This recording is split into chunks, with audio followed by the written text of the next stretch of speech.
The sky above Aetheris had not been dark for 3 days. Fire had replaced the stars. The beautiful bioluminescent forests that once glowed soft blue and violet were now nothing but ash and smoke. The northern continent was gone. Not conquered, not occupied, gone. The Khazul Dominion did not take worlds, they ate them alive. Elder Counselor Cythara stood in the underground chamber beneath the last standing city and tried to keep her hands from shaking. She was tall, like all Valith, with skin like pale crystal that caught light and scattered it in soft rainbows. But there was no light down here, only the dim glow of emergency screens and the faces of 11 other council members, each one carrying the same look of hollow terror. 87 million, said Counselor Draven. His voice was flat, empty. That is the confirmed count from the northern continent alone. 87 million dead in 72 hours. No one spoke. The Valith had no army. They had no warships. They were a species of scholars, artists, healers, and diplomats. For 10,000 years, they had believed that peace was the highest form of civilization. That belief was now burning above their heads. The Galactic Senate has responded, said Counselor Malus, reading from her screen. They have issued a formal condemnation of the Khazul aggression, and have called for an emergency session to discuss possible sanctions. Sanctions, Draven repeated. The words sounded like poison in his mouth. They are glassing our world, and the Senate wants to discuss sanctions. The Thalari Collective has expressed deep concern, Malus continued. The Oruvian Trade League sends thoughts of solidarity. The Thanari Republic has offered to accept up to 10,000 refugees. 10,000, Cythara whispered. We have 4 billion people on this planet. Silence again. On the surface above them, another city died. They all felt it. Every Valith was born with empathic ability, a gift that let them feel the emotions of others. Right now, that gift was a curse. The psychic scream of millions dying pressed against their minds like a weight that would crush them. Cythara gripped the edge of the table and breathed through it. She had made her decision hours ago. She had been afraid to say it, but fear was a luxury she could no longer afford. There is one other option, she said. Every head turned toward her. No, said Draven immediately. He already knew. We contact the humans, Cythara said. The chamber erupted. Voices overlapped. Counselor Ven slammed his hand on the table. Counselor Tael, the youngest member, sat very still and said nothing, her wide silver eyes moving from face to face. The humans are barely 3 centuries into spaceflight, Ven argued. They are chaotic, violent, unpredictable. Every species in the galaxy considers them dangerous. Every species in the galaxy is currently watching us die and doing nothing, Cythara replied. You know what they say about humans, Draven said, lowering his voice as if the word itself was dangerous. They come from a death world. Their planet tried to kill them every day of their evolution, and they survived out of pure stubbornness. They fight for recreation. They poison themselves for enjoyment. They have never lost a war, Cythara. Not one. In 300 years of contact with the galaxy, no one has ever beaten them in battle. Then perhaps, Cythara said quietly, they are exactly what we need. Or perhaps they will be worse than the Khazul, Ven shot back. Inviting humans is like inviting a wildfire to save you from a flood. You may survive the flood, only to burn. The ground shook. Dust fell from the ceiling. Somewhere far above, another bombardment had begun. In that brief darkness, Cythara made her choice. I am sending the transmission, she said. If any of you wish to stop me, you may try. But I will not sit in this chamber and feel our people die while I wait for the Senate to schedule a meeting. No one moved. Draven closed his eyes. Ven looked away. Young Tael gave the smallest nod. Scythara walked to the communication array. Her fingers moved over the controls. She set the signal to broadcast on every known human frequency, bounced through every relay she could reach. She did not write a speech. She did not prepare careful diplomatic language. She simply opened the channel and spoke from the place inside her chest, where all the grief and fear and desperate hope had gathered into a single burning point. We are the Valith of Atheris. We are dying. We have no weapons. We have no fleet. We seek shelter. We seek survival. If anyone among humanity hears this, please. The word please hung in the air like a prayer. Then she sat down and waited. 1 hour passed, then 2. Counselor Venn began to shake his head. Draven stared at the floor. The bombardment above grew louder. Reports came in of the eastern continent being invaded. Landing ships, ground troops. The Khazul were not just bombing anymore. They were coming to take what was left. 5 hours. Scythara had not moved. Teal sat beside her, holding her hand. Neither spoke. At 5 hours and 47 minutes, the communication array lit up. Every screen in the chamber flashed. A signal was coming in, punching through interference and jamming, and the background noise of a burning world, with a strength that should not have been possible. The voice that came through was calm, steady. It carried an almost unsettling warmth, like a fire on a cold night. Valith, this is Admiral Kira Vasquez, United Terran Response Command. We hear you. Hold on. We're coming. All of us. The transmission ended. Scythara stared at the console. Tears ran down her crystalline cheeks, catching the light from the screens and breaking it into tiny rainbows. She was feeling something she could not name. It was not hope exactly. It was bigger than hope. It was the feeling of a hand reaching through the dark. Teal was the first to notice it. She was looking at her sensor console with an expression that mixed wonder with raw disbelief. "Counselor," she said softly. "Counselor, you need to see this." On the edge of Valith space, sensor arrays were detecting an incoming formation. It was moving fast, faster than anything the Valith had ever tracked, and it was massive. So massive that the formation itself was distorting local gravity readings. Stars behind it were bending slightly, their light warping around the sheer mass of whatever was coming. "How many ships?" Scythara asked. Her silver eyes were very wide. "All of them," she whispered. "I think they sent all of them." The Terran 9th Expeditionary Fleet did not arrive gently. Most species exited faster than light travel with a soft shimmer, a polite ripple in the fabric of space. The humans tore through it like a fist through wet paper.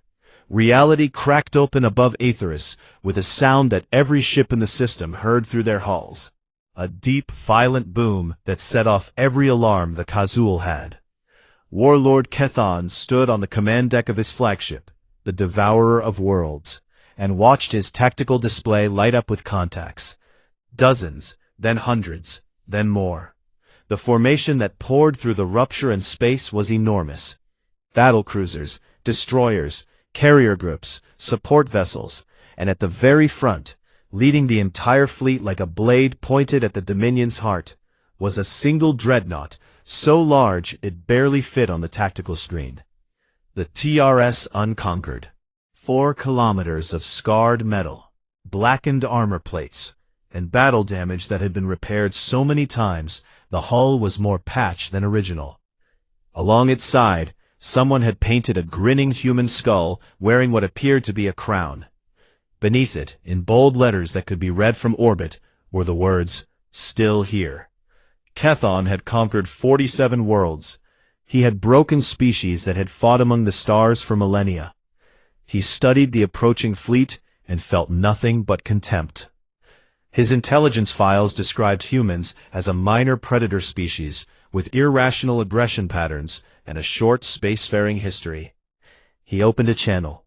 "Unidentified fleet, you have entered Khazul operational space. Withdraw immediately or you will be destroyed." The response came 6 seconds later. One word, spoken in a voice that sounded almost bored. No. In his entire career, no one had ever simply said no. 72 hours after Sithara's desperate transmission, a shuttle descended through the burning atmosphere of Etheris and landed in the courtyard of the underground council chamber. The Valith guards did not know what to do. They had never seen a human before. They had only heard stories. The woman who walked down the ramp was not what they expected. She was short, at least by Valith standards, compact, weathered. Her dark hair was streaked with gray and pulled back in a tight knot. Her face carried lines that spoke of years under hard light and harder decisions. Her eyes were brown and tired and warm. Admiral Kira Vasquez looked around at the devastation, at the smoke-filled sky, at the trembling Valith guards, and she smiled. Not a big smile, just a small, steady curve of her lips that said, "I have seen worse than this, and I fixed it." "Take me to your council," she said. "We have work to do." In the underground chamber, the council stared at her. She was so small compared to them, so fragile-looking. Sithara could feel the Admiral's emotions pressing against her empathic senses, and what she found there made her breath catch. There was no fear in this woman, none at all. There was focus, determination, controlled anger, and buried beneath everything else, a deep and furious compassion. Vasquez wasted no time. She introduced her command staff, 12 humans who filed in behind her, carrying portable displays, tactical maps, and equipment the Valith did not recognize. Within an hour, they had mapped every causal position on the planet. Within 2 hours, they had a full strategic defense plan. "You have 4 major population centers still standing," Vasquez said, pointing at the holographic map. "Here, here, here, and here. The causal are pushing from the north and east. They expect you to retreat south toward the ocean." "That is exactly what we want them to think." "You want them to advance?" Draven asked, confused. "I want them to overextend," Vasquez said. "Every kilometer they push forward stretches their supply lines. Every city they take is another position they have to hold. They are used to fighting species that break and run. We are going to make them chase shadows while we build walls behind them." Counselor Venn leaned forward. "You speak as if you have done this before." Vasquez looked at him. The tiredness in her eyes deepened for a moment, and behind it, Teal caught a flash of old grief. "Humanity has been doing this since before we reached the stars," the Admiral said quietly. "We have been invaded, bombed, besieged, and broken more times than your historians could count, and we are still here. Every single time, we are still here." She straightened. "Now, I need to know everything about Khazul Brown forces. Numbers, weapons, armor types, behavioral patterns, everything your people have seen." The Valith gave her everything they had. It was not much. Vasquez studied the data with an intensity that was almost frightening, her eyes moving across screens with a speed that suggested her mind was working on levels the Valith could not follow. That evening, the first real test came. A Khazul assault wing of 300 fighters moved toward the last major Valith city on the western continent. They flew in tight attack formation, confident and aggressive. They had faced no resistance in the skies for weeks. They did not see the Terran strike fighters until it was far too late. 48 human pilots dropped from high orbit like falling stars. Their ships were smaller than the Khazul fighters, but impossibly fast and agile. They hit the assault wing from 3 directions at once, and what followed was not a battle. It was a lesson. The Valith watched from the ground, their empathic senses reaching up toward the sky, trying to understand what they were feeling from the human pilots. They expected fear, adrenaline, and grim determination. Instead, they found something that left them speechless. The humans were enjoying themselves. Not in a cruel way. Not in the way the Khazul enjoyed killing. It was something else entirely. It was the joy of a craftsman doing what they were born to do. It was the thrill of a musician playing a perfect note. They flew their ships through maneuvers that should have killed them from the force of acceleration alone, spinning and diving and striking with a precision that looked like art. On the open communication channels, the Vaylith could hear them talking to each other. 3 on your tail, Reaper. Break left. I see them. Watch this. Oh, that was disgusting. Do it again. Actual laughter in the middle of a dogfight. In 17 minutes, all 300 Kazul fighters were destroyed. The humans lost 2 ships. Both pilots ejected safely and were recovered within the hour. That night, in the council chamber, Sithara sat alone with Teal. The young counselor had been quiet all day, processing everything she had felt through her empathic senses. "What are they?" Teal whispered. "I have never felt anything like them. They carry so much inside them, counselor. So much anger, and grief, and love, and fury. It is like they are burning from the inside, and they have learned to aim the fire." Sithara nodded slowly. "I am beginning to understand why the galaxy fears them." "The galaxy is wrong to fear them," Teal said, and there was a new certainty in her voice. "The galaxy should be grateful they exist." Far above, aboard the Devourer of Worlds, Warlord Kethan reviewed the battle data in silence. 300 fighters lost in 17 minutes.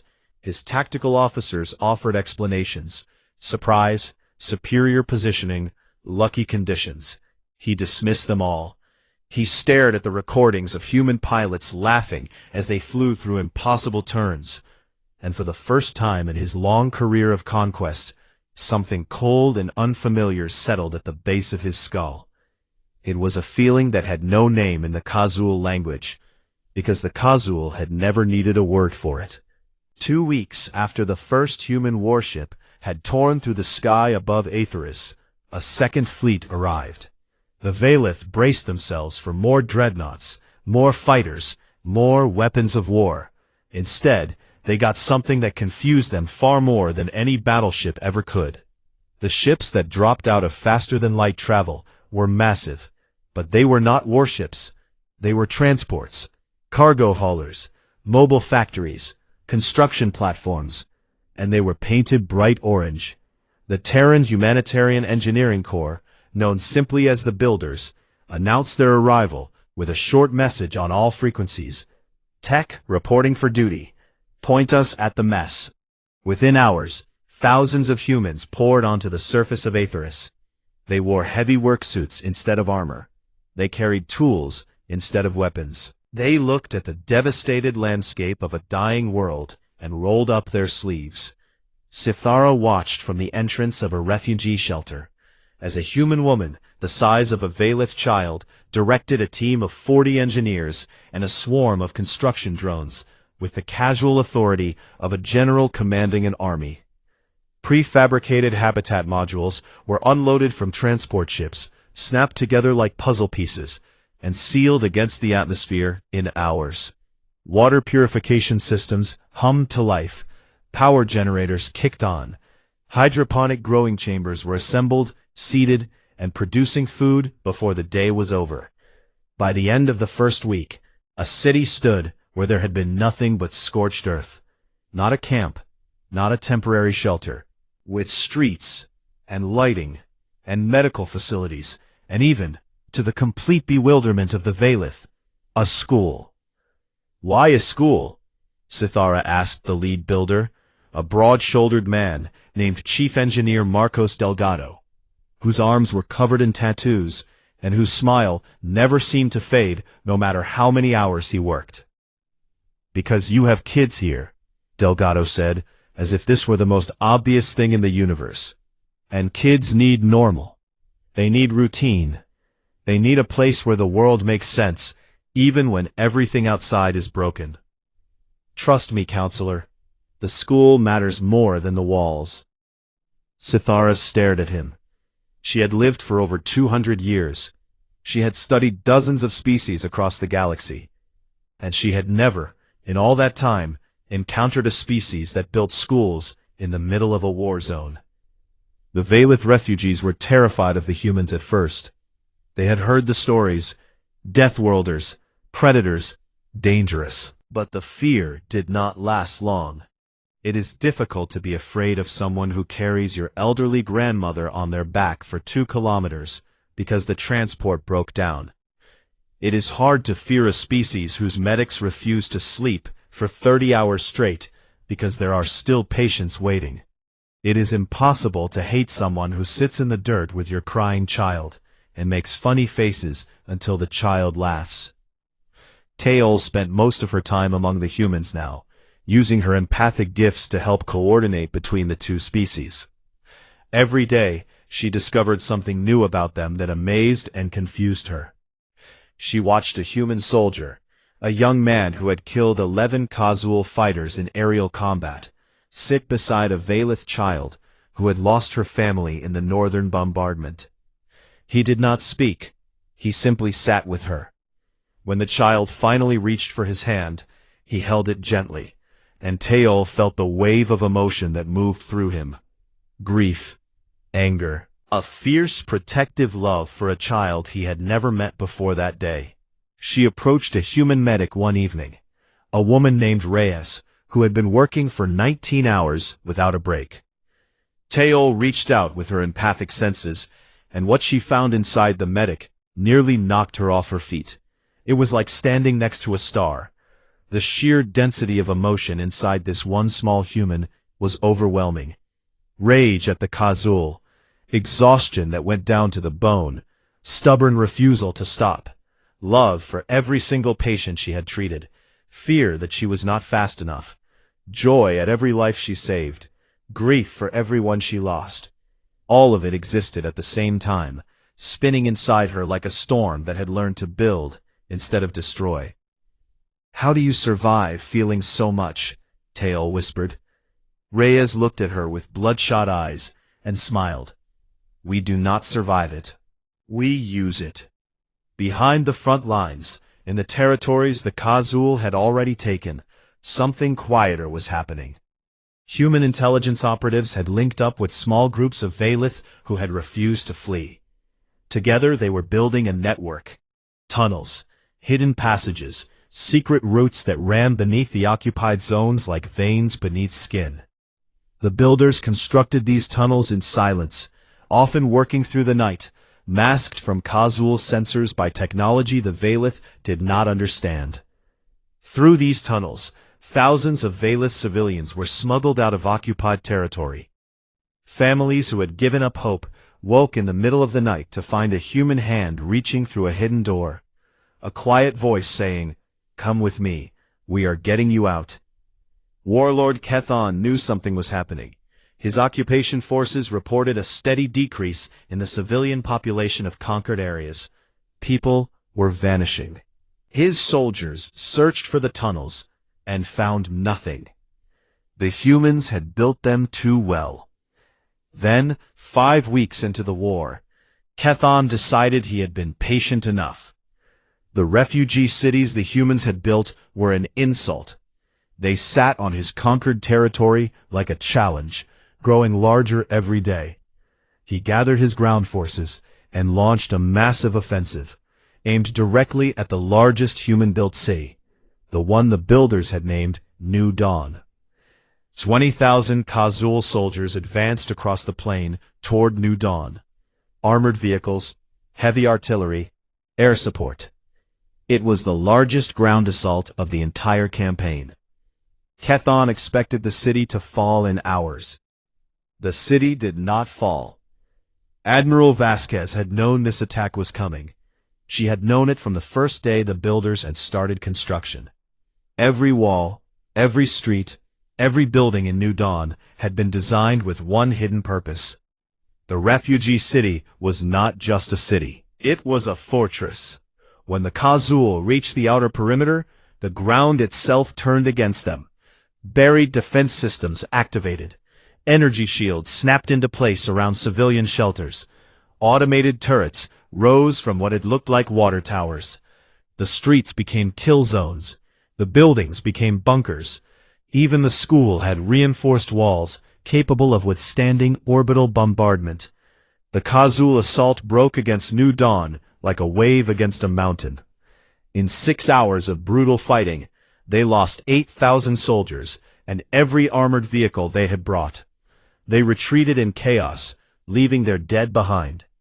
Inside the city, not a single civilian was harmed. That night, Chief Engineer Delgado stood on the wall of New Dawn and looked out at the burning wreckage of the Kazul assault force. He was covered in dust and sweat, and he was smiling. A Veilith engineer named Solus stood beside him, staring at the destruction with wide eyes. "You built all of this, knowing they would attack?" "We built all of this because they would attack," Delgado corrected. "That is what builders do. We do not just make things, we make things that last, things that protect, things that stand up when everything around them is trying to fall down." He looked at Solith. "You want to know the secret of human engineering? We build everything like someone is going to try to break it. Because in our experience, someone always does." Far above, aboard the Devourer of Worlds, Kethan received the casualty reports. 8,000 dead, every vehicle lost, the refugee city untouched. His officers spoke of regrouping and finding weak points, and trying again with more forces. Kethan was not listening. He was staring at the tactical display, watching the human construction drones already repairing the minor damage to New Dawn's outer walls. They were not just holding, they were growing. Every attack made them stronger. Every assault gave them more data, more experience, more reason to build higher and dig deeper. He understood something terrible in that moment. He had fought species that surrendered when their cities fell. He had fought species that fled when their armies broke. He had never fought a species that treated destruction as fuel. The humans did not just endure being hit. They absorbed it. They learned from it. They built something better on top of the rubble. For the first time in his career, Warlord Kethan began to wonder if he had made a mistake. For 5 weeks, the galaxy had watched the war on Aetheris with growing confusion. The humans had arrived with enough firepower to flatten a star system, and yet they had done little more than hold the line. They defended, they built, they evacuated civilians, but they did not attack. They did not push forward. They did not try to retake the territories the Kazul had conquered. On the Galactic Senate floor, ambassadors whispered that humanity had lost its nerve. The Thalari representative gave a speech suggesting that human military power had been exaggerated. The Oruvian Trade League issued a statement expressing disappointment in the lack of decisive action. Even some Veilith began to wonder if the humans were afraid to fight. Admiral Kira Vasquez heard all of this and said nothing. She sat in her command room aboard the Unconquered, surrounded by screens filled with data, and she waited. Her officers knew better than to question her. They had served with her long enough to recognize the look on her face. It was the look of a hunter watching prey walk into a trap. On the 38th day of the war, Vasquez stood up from her chair, stretched her back, and smiled for the first time in weeks. "Get me a channel to all units," she said. "It is time." Her communications officer opened the line. Every human ship, every ground unit, every builder camp and intelligence operative heard her voice at the same time. "This is Admiral Vasquez. Operation Thunderfall is a go. All units execute. Let us finish this." Within the hour, the third and final wave of human forces arrived at Aetheris. The Kazul detected them dropping out of FTL, and Kethan felt the cold in his skull grow sharper. These were not transports. These were not orange construction ships. These were black, sleek, silent, and they moved with a purpose that made even the Unconquered look casual. The bombers. They carried orbital strike platforms capable of punching holes through planetary shields. They carried electromagnetic pulse lances that could shut down every system on a warship with a single shot. They carried antimatter torpedoes that held enough destructive force to crack a small moon. And they carried something the humans called hell drop units, soldiers in heavy-powered armor, sealed inside orbital insertion pods designed to be fired directly at the surface of a planet, like living missiles. Vasquez opened a broadcast on all frequencies. Her voice was calm and clear. Warlord Kethan. This is Admiral Kira Vasquez of the United Terran Response Command. Over the past 5 weeks, my forces have mapped every supply line you have, every communication relay, every ammunition depot, every command post, every ship in your fleet, and every escape route you might consider using. Your supply lines are severed. Your fleet is surrounded. Your ground forces are cut off from reinforcement and resupply. I am offering you one chance to withdraw from Valith space with your lives. You have 1 standard hour to begin your retreat. If you do not, we will remove you. This is not a negotiation. The transmission ended. In the underground council chamber, Sithara listened to the silence that followed and felt something shift in the world. She reached out with her empathic senses toward the human fleet, and what she found made her gasp. 5 weeks of patience. 5 weeks of quiet watching. It had not been hesitation. It had not been fear. It had been preparation. The humans had spent 5 weeks studying the Kazul the way a surgeon studies a patient before the first cut. Aboard the Devourer of Worlds, Kethan stared at the tactical display. His officers waited for orders. The smart thing to do was retreat. Every piece of data told him that. But Kethan had conquered 47 worlds. He had never retreated. He had never surrendered. His pride was a wall taller than any the humans had built, and it would not let him run. All ships, attack formation, he ordered. All ground forces, advance on every human position. We will crush them. 1 hour passed. The Kazul did not withdraw. What followed was recorded by every sensor in the system, and would be studied by military academies across the galaxy for centuries.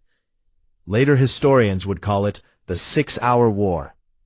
Those who lived through it would call it something simpler: the day the sky fell. It began in orbit. The bomber fleet moved with a coordination that looked less like a military operation and more like a machine coming to life. EMP lances fired in perfect sequence, each one targeting a different Kazul warship. One by one, the Dominion vessels went dark, their systems dying, their weapons powering down, their crews left floating in dead ships. The Kazul fleet did not explode in glorious battle. It simply stopped. The Devourer of Worlds lost power for 11 seconds. When emergency systems brought it back online, Kethan looked at his tactical display and saw nothing. His entire fleet was disabled. Every ship. In less than 20 minutes. On the surface, it was worse. Orbital strike platforms opened fire on every Kazul military installation that Vasquez's teams had mapped over 5 patient weeks. The strikes were impossibly precise. A Kazul weapons depot would vanish in a column of white fire, while the Valith village 300 meters away was left completely untouched. Command posts evaporated. Communication relays melted. Ammunition stores detonated in cascading explosions that could be seen from orbit. Then came the hell drops. Thousands of orbital insertion pods screamed down through the atmosphere, glowing red and orange with the heat of re-entry. They struck the ground around every major Kazul position like meteors, cracking open to release armored soldiers who moved through the stunned and shattered Dominion forces like ghosts. They were fast, they were brutal, and they were precise. They targeted officers, communication equipment, and heavy weapons. They avoided civilian areas entirely. The Kazul ground forces, cut off from command, cut off from resupply, cut off from air support, and now facing enemies who had literally fallen from the sky in front of them, broke. Unit by unit, position by position, the Dominion's hold on Aetheris collapsed. Soldiers dropped their weapons, officers tried to flee, and found every escape route blocked. 5 weeks of human intelligence work had mapped every hole, every path, every possible retreat. 6 hours after Vasquez gave the order, it was over. The last act took place aboard the Devourer of Worlds. Terran Marines breached the hull and fought their way through the corridors. It was not a long fight. The ship's crew had no power, no weapons, and no will left to resist. They found Kethan on his command deck, standing alone in the dark, with a plasma blade in his hand. He swung at the first Marine through the door. She sidestepped, caught his arm, and disarmed him in a single motion. 3 more Marines pinned him to the deck. He expected death. He wanted it. A warrior's end, a final blaze of glory. Instead, a Marine sergeant knelt beside him, pulled out a small card, and began reading from it. Warlord Kethan, you are being detained under the authority of the United Terran Response Command, in cooperation with the Valith Governing Council. You have the right to legal representation. You have the right to a fair tribunal. You will be charged with crimes against the Valith people, including the deaths of approximately 112 million civilians. Kethan stared at him. Why will you not kill me? The sergeant looked down at the warlord who had burned continents and slaughtered millions, and his expression held no rage, no hatred, only something that was somehow worse. Because killing you is easy, the sergeant said. Making you answer for what you did, that is justice. And we have learned that justice lasts longer than revenge. On the surface of Aetheris, silence fell. Real silence. Not the silence of a world holding its breath, but the silence of a world beginning to exhale. The fires died. The bombardments stopped. The Kazul soldiers were led away in long, quiet lines, guarded by humans who treated them with a cold professionalism that was more unsettling than cruelty would have been. In the refugee city of New Dawn, a Valith child named Lyrae crept out of her shelter. She had been underground for 2 months. She looked up at the sky and saw something she had forgotten existed. Stars. Clear, bright, and quiet. No fire. No falling ships. No flashes of distant explosions. Just stars. She stood there for a long time, looking up, and slowly, carefully, she began to smile. The war was over, but the humans did not leave. Sithara had expected them to. Every other species in the galaxy operated on simple logic. You fought when it served your interests. You left when the fighting was done. There was no profit in staying on a shattered world to clean up someone else's ruins. But the humans were not every other species. The builders stayed, thousands of them. They spread across the scarred surface of Aetheris, and they got to work with the same manic energy they had shown from the first day. Except now, instead of building refugee camps and hidden fortresses, they were building a future. New cities rose from the ashes of the old ones, not copies of what had been there before, but something better, stronger. The humans worked alongside Valith engineers, teaching them construction techniques that should have taken centuries to develop on their own. They showed them how to build structures that could withstand orbital bombardment. They taught them how to design power systems with so many backup layers that nothing short of destroying the planet could shut them down completely. Chief Engineer Delgado personally oversaw the reconstruction of the northern continent, the same region that the Kazul had glassed in the first days of the invasion. When Valith officials told him the land was dead, that nothing would grow there for generations, he laughed and called in a team of human terraforming specialists who had, in his words, done worse miracles on worse planets. Within 3 months, the first green shoots pushed through the blackened soil. Valith farmers wept at the sight. Human University sent offers, scholarships for Valith students to study on Earth, exchange programs, joint research initiatives.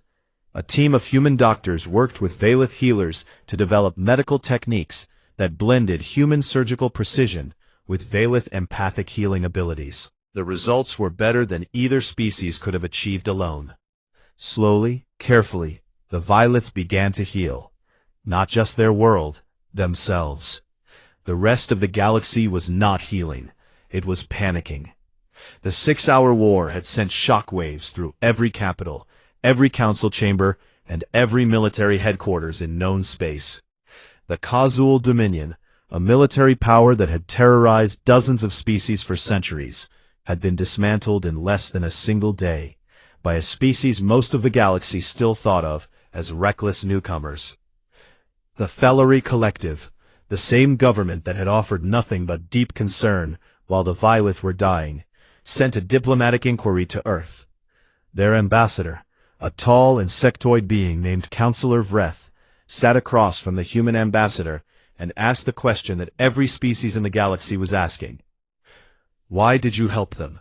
You had no treaty with the Valith, no mutual defense agreement, no trade partnership, no strategic interest in their system. By every rational calculation, intervening was costly, risky, and offered no tangible benefit to humanity. Why did you do it? The human ambassador, a quiet man named David Chen, looked at Vreth for a moment. Then he said simply, "They asked for help. That was enough."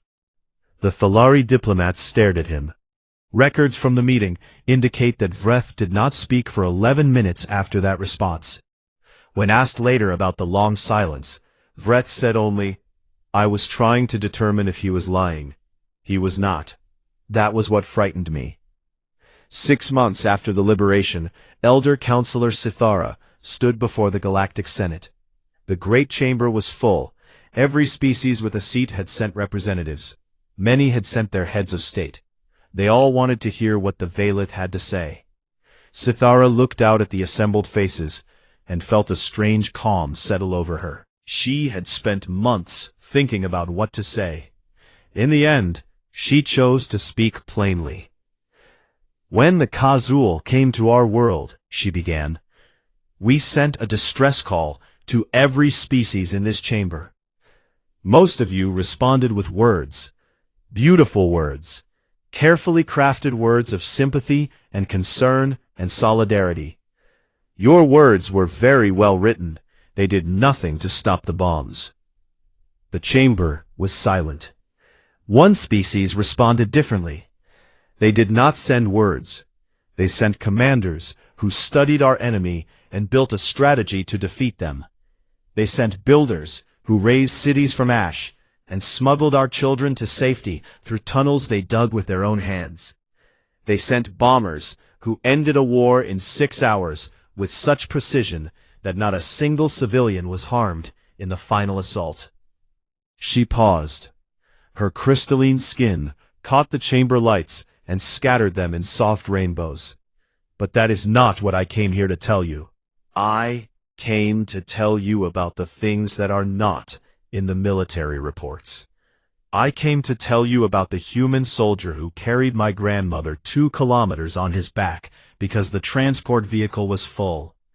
About the medic who stayed awake for 30 hours because she would not leave while patients were waiting. About the engineer who built a school in a war zone because, and I quote, 'Kids need normal.'" Her voice cracked. She let it. She did not try to hide the emotion. She let every empath in the chamber feel what she was feeling. "We asked the humans for shelter. They gave us a future. And they asked for nothing in return. Nothing. Not territory, not resources, not political influence.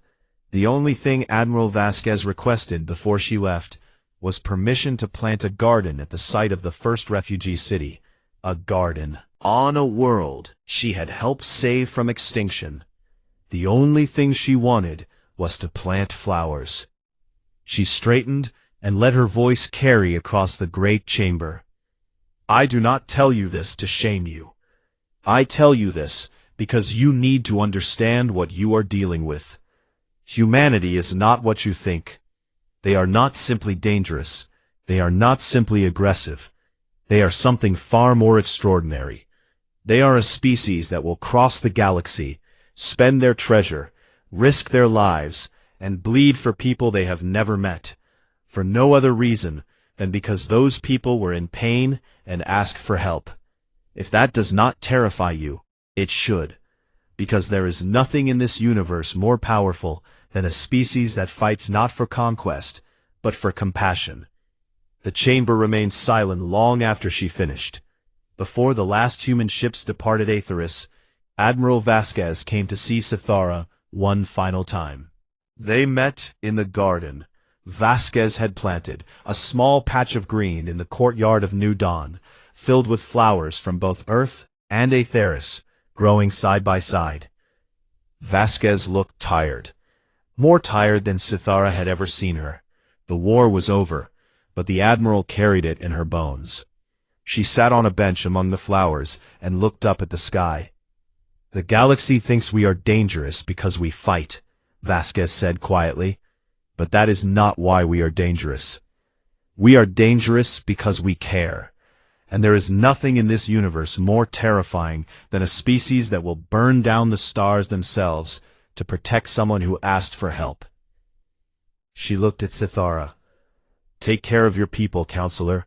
Build your defenses, train your fleets, and if anyone ever comes for you again, you call us, day or night, no matter how far. You call, and we will answer. Then she stood, shook Cythara's hand in the human fashion, and walked back to her shuttle without looking back. 2 years later, the Valith completed construction of their first warship. It was not large by galactic standards. It was not the most powerful or the fastest, but it was built with human engineering and Valith heart, and it flew with a purpose that nothing in the galaxy could match. Teal, no longer a junior counselor, but now Commander Teal of the newly formed Valith Defense Fleet, stood on the bridge of that ship and listened to the stars. On a quiet morning, a distress signal reached her console. It was faint, desperate. It came from a small species called the Mellery, barely spacefaring, their colony world being overrun by pirates that the galaxy was too busy to deal with. The signal said, "Please, if anyone hears this, help us." She remembered a dark underground chamber, and the sound of Cythara's voice breaking as she begged the universe for help. She remembered the 6 seconds of silence before a steady human voice had answered. She remembered what it felt like to hear those words. She opened a channel. Her voice was calm, steady. It carried an almost unsettling warmth. "Mellery vessel, this is Commander Teal of the Valith Defense Fleet. We hear you. Hold on. We are coming." And somewhere, on a deep space monitoring station at the edge of human territory, an officer named Lieutenant Ava Santos was running a routine scan when the Valith transmission crossed her console. She played it back. She listened to the words. She listened to the tone. She listened to the warmth and the certainty and the absolute refusal to look away from someone in pain.